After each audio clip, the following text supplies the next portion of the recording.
Bonjour les élèves.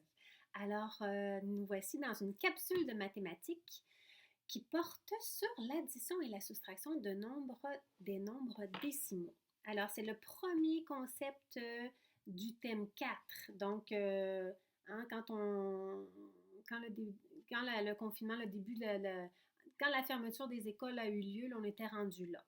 Donc, il y a plusieurs concepts qu'on n'a pas vus ensemble, des concepts qui sont plus difficiles à faire seuls. Donc, j'ai prévu vous faire des capsules vidéo. Donc, je me suis lancée là-dedans. C'est pas évident tout de suite, là, je vais devenir de plus en plus habile. Là, ça fait comme plusieurs fois que j'essaie. J'espère que cette fois-ci sera la bonne.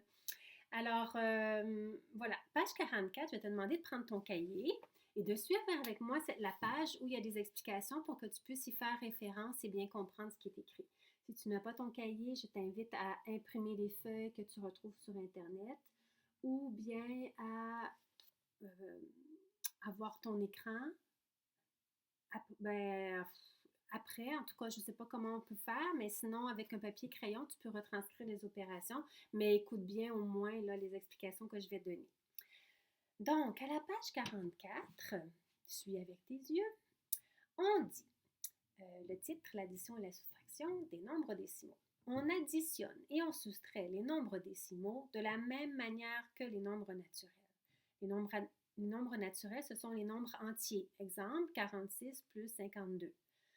On additionne de la même façon et on soustrait de la même façon que les nombres naturels. Il faut cependant porter une attention particulière au point suivant. Et ça, c'est important parce que sinon, tu ne vas pas avoir une bonne réponse. Premier point rouge. Bien aligner les chiffres selon leur valeur de position. Alors, je vais faire une petite révision ici, un petit rappel. Parce qu'on te dit de bien aligner, hein, aligner une ligne, les chiffres selon leur valeur de position. Alors ici, j'ai fait un petit exemple pour t'aider à te rappeler. Tu sais que les chiffres en mathématiques, c'est comme l'alphabet hein, en français, avec les chiffres, avec les 10 chiffres qui existent, que nous utilisons de 0 à 9. Ces 10 chiffres-là, on peut faire des millions de nombres. Hein? Donc, ici, tu as des exemples où j'ai utilisé le chiffre 2 dans chacun des nombres. Mais le chiffre 2 est dans une position différente à chacun des nombres, dans chacun des nombres, et donc à une valeur différente. Alors, le chiffre 2 dans le nombre 52, sa valeur est 2.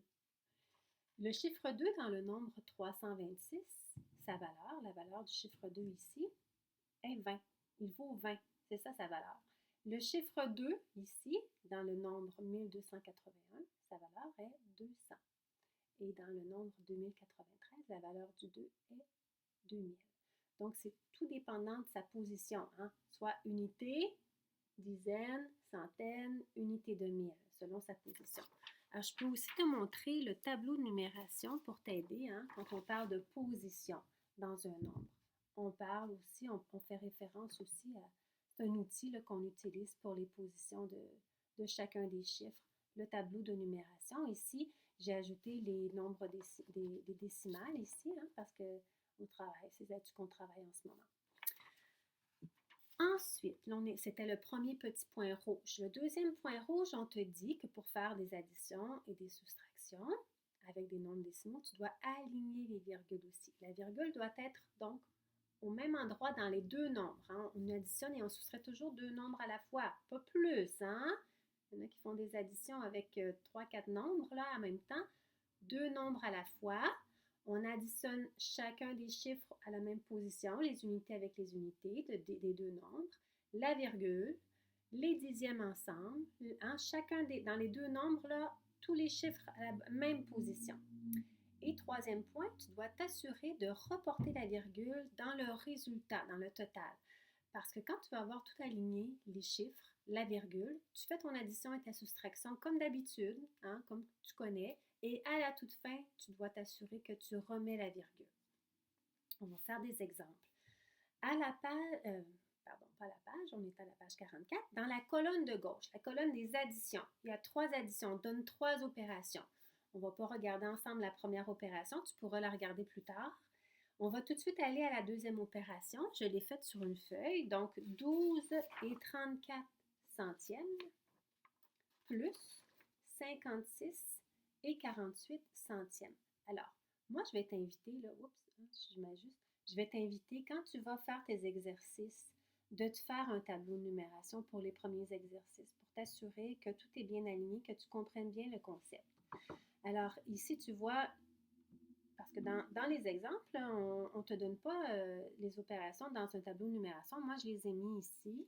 Donc, tu vois, le 12 est 34 centièmes, le 2 est à la position des unités, le 1 à la position des dizaines, la virgule, le 3 à la position des dixièmes, le 4 à la position des centièmes.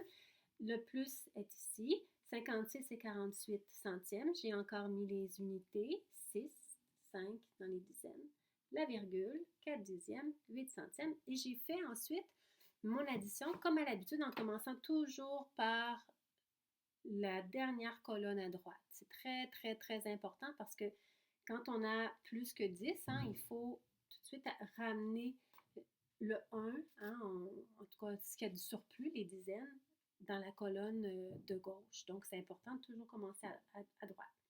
8 plus 4, 12. Alors, les unités ici, du 12. La dizaine du 12 ici. 1 plus 3, 4. Plus 4, 8, virgule. Là, je l'ai mise ici parce que c'est facile. Hein? Tu peux la mettre aussi en faisant, quand tu es rendu à la virgule, tu mets ta virgule, tu peux faire ça aussi. Les unités, 2 plus 6, 8, 1 plus 5, 6. Alors ça, c'est assez simple. La troisième opération, là, oups, attention, ici, on a une petite difficulté. Ben, pas une petite difficulté, mais c'est justement, c'est à ça que ça sert. Hein? On a 312, ce qui est un nombre entier, plus 42 et 72 centièmes, qui est un nombre décimal. Là, je suis encore dans la colonne des additions, la troisième opération en bas. 312 plus 42 et 72 centièmes. Tu as un encadré bleu mauve à droite avec une flèche rouge. C'est indiqué on peut ajouter une virgule et des zéros pour faciliter le calcul. Moi, je vais te demander de barrer le peut et d'écrire doit. On doit. Si tu l'écris pas, là, pense-y, c'est pas une option. Il faut le faire. Parce que sinon, tu risques de faire beaucoup d'erreurs, les chiffres ne vont pas bien s'aligner, puis tu n'auras pas le bon résultat. Et surtout, dans la soustraction, c'est encore plus important. Mais ici aussi, c'est important, mais la soustraction, il ne faut vraiment pas l'oublier. Alors, tu vois ici, il y a le 312. Est-ce que je l'ai fait ici? Je l'ai fait dans mon tableau de numération. 312, je l'ai mis ici dans mon tableau. Alors, mon 312, le 2 est à la position des unités, le 1 est à la position des dizaines, le 3 est à la position des centaines. Hein? Et il n'y a pas de décimale, mais je vais en ajouter. Je vais mettre 0,00. Le nombre a la même valeur. 312 ou 312,00, ça a la même valeur. Donc, je vais ajouter la virgule et 00 parce que le deuxième nombre, lui, il a une virgule et deux chiffres dans les positions des décimales ici.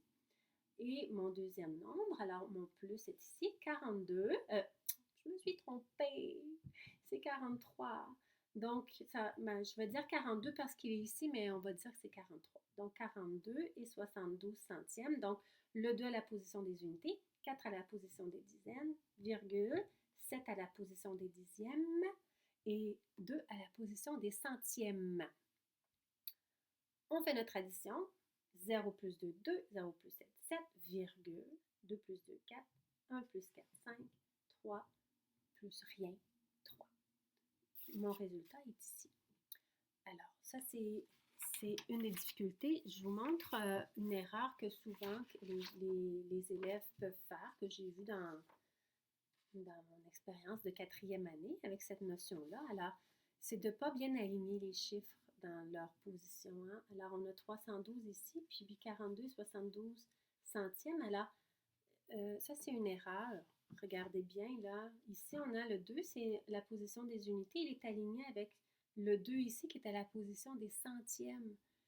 Je ne peux pas avoir un bon résultat. Si j'aligne mes chiffres comme ça, n'importe comment, ben, ça va me donner ici 46 et 84 centièmes, alors que j'ai 312 dans mon addition, ça n'a pas de sens. Hein? Si j'ai des centaines ici, je ne peux pas arriver à 46 et 84 centièmes. Donc, mon 312, il doit être décalé. Je l'écris ici. C'est comme ça. Hop. Je dois l'aligner ici, comme ça. Mon 2, il est avec les unités. Le 1, c'était dizaine avec la dizaine du deuxième nombre, et centaine. Et puis ici, j'ajoute la virgule 00 pour faire mon opération. Voilà pour l'addition. Maintenant, pour la soustraction, c'est la même chose, c'est le même principe. Donc, tu dois aligner les chiffres au bon endroit, dans la bonne colonne, dans la bonne position des deux nombres. Et les zéros, quand tu arrives avec un nombre entier et tu soustrais un nombre décimal ou l'inverse, non, mais c'est plus de ce sens-là. Là, je vais prendre mon autre petit papier ici. Regardez. Alors là, on va aller à la colonne des soustractions à la page 44. On va regarder seulement la troisième opération. La troisième et dernière opération. 46 moins 13 et 7 dixièmes. Alors, mon 46 ici, voyez-vous que je l'ai mis, j'ai fait mon 46, mais c'est-à-dire que mon 13 et 7 dixièmes, mon 13 là, c'est le 3 que j'aligne avec le 6 parce que le 3, c'est lui qui est à la position des unités, comme le 6. Donc, je dois les aligner. Et le 1, c'est la position des dizaines. Je dois l'aligner avec les dizaines. Ma virgule est à droite. Mon 7 est ici. Mon 46 n'a pas de virgule et de 0. Ce n'est pas un nombre décimal. Je dois ajouter. Je dois. Ici, on te dit tu peux. Non. Dans les soustractions, vraiment, c'est obligé. Tu dois. Je suis un peu fâchée avec Tam Tam là. Virgule 0. C'est très important de ne pas l'oublier. Là, je te montre dans le tableau de numération que j'ai fait ensuite.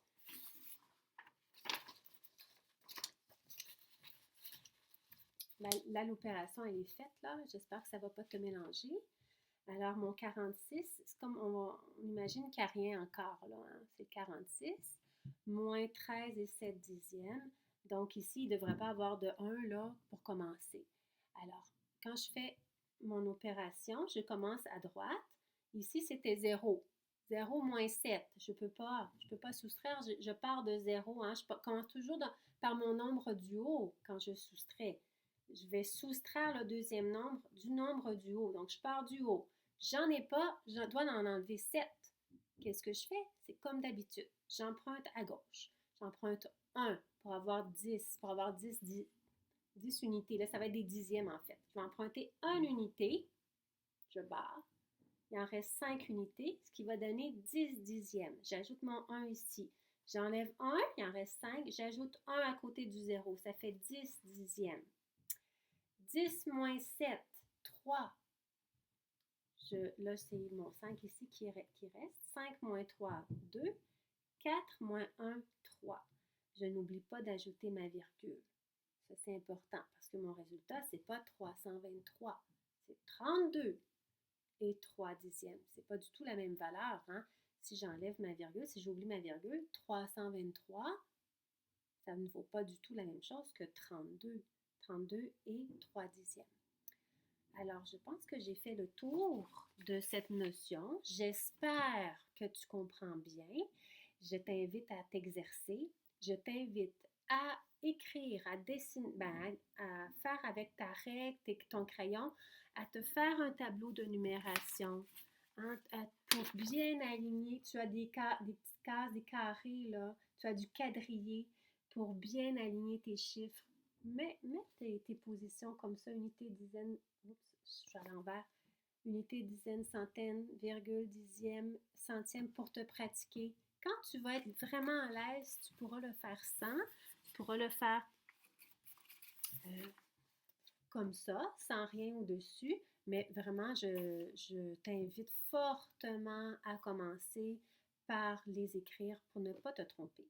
Là, tu n'as pas le corrigé, tu ne peux pas vérifier. On va s'organiser pour voir là, comment on peut faire pour pouvoir savoir si tu comprends bien la notion. Donc, je te laisse avec ça. Tu as quand même plusieurs pages. Tu as des numéros, des problèmes aussi à faire. Donc, je te laisse t'amuser avec cette notion-là. J'espère que ça va bien aller. Si tu as des questions, n'hésite pas à m'écrire et on trouvera un moyen pour que je puisse t'expliquer, t'éclairer. D'accord? Alors, à la prochaine capsule. Bye bye!